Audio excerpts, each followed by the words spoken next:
రుద్రంపేటలోని sub register కార్యాలయము, చెన్నైకొత్తపల్లిలోని sub register కార్యాలయాల నుంచి కలిపి రోజుకు 25 లక్షల రూపాయలు యావరేజ్న పరిటాల సునీత కుటుంబానికి వెళ్ళాల.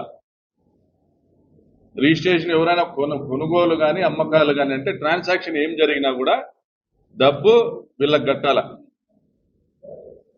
అది పెద్ద పెద్ద ఆదాయాలు అంటివి. ఇంకా బెల్ట్ షాపులు దాదాపుగా రాప్తాడు నియోజకవర్గంలో 1000 బెల్ట్ షాపులు దాకా ఉన్నాయి. 1000 బెల్ట్ షాపుల నుంచి 2000 రూపాయలు ప్రతిరోజు కలెక్ట్ చేసి పరిటాల కుటుంబానికో సంబడి వాళ్ళ రిప్రజెంటేటివ్ కో పంపిస్తా ఉన్నారు అనేది. పాపం ఆ బెల్ట్ షాపు నిర్వాహకులు మందుబాబులకు చెప్పుకునేది, ఏమయ్యా ఇంత రేటు పెట్టినావు, షాపుకు పోయి అడిగితే ఇంతే కదా అంటే, ఏం చేయాలన్నా రోజుకు 2000 అక్కడికి పంపించాలన్నా అని చెప్పుకునే పరిస్థితి. ఇంకా ముత్యాలమ్మ గుడిని కూడా వదలలేదు. ముత్యాలమ్మ గుడి దగ్గర మా ప్రభుత్వంలో మందు అమ్మకం నిషేధం, ఎక్కడ కూడా బెల్ట్ షాపులు లేవులే. జగనన్న ప్రభుత్వంలో చెప్పు నింది లిక్కర్ని ఓన్లీ గవర్నమెంట్ నోటిఫైడ్ షాప్స్ లోనే అమ్మకాలు చేయడం జరుగుతానండి.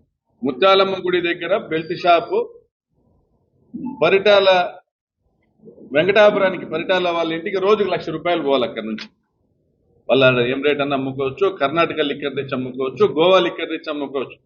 విడ్డూరం ఏంటంటే ఇప్పటికీ 2 సార్లు మాత్రమే పోలీసు వాళ్ళు గోవా లిక్కర్ పట్టుకున్నారు. ఈ జిల్లాలో 2 సార్లే పట్టుకున్నారు. గోవాలో నాకు తెలిసి ఆ డ్యూటీ ట్యాక్సెస్ ఉండకపోవచ్చు, దానివల్ల చీప్ పడతా ఉండొచ్చు. అక్కడ నుంచి తీసుకొచ్చి ఇక్కడ అమ్ముకోవడము జరుగుతూ ఉందనేసి 2 సార్లు మాత్రమే పట్టుకున్నారు. ఇంకా గోవా నుంచి లిక్కర్ తీసుకొచ్చి అమ్మకాలు కొనసాగించడం అనేది బ్రహ్మాండంగా జరుగుతూ ఉంది. కర్ణాటకకు మనకు రేటు వారా ఉంటే కర్ణాటకలో చీప్ ఉన్నప్పుడు కర్ణాటక నుండి తెచ్చేవాళ్ళు.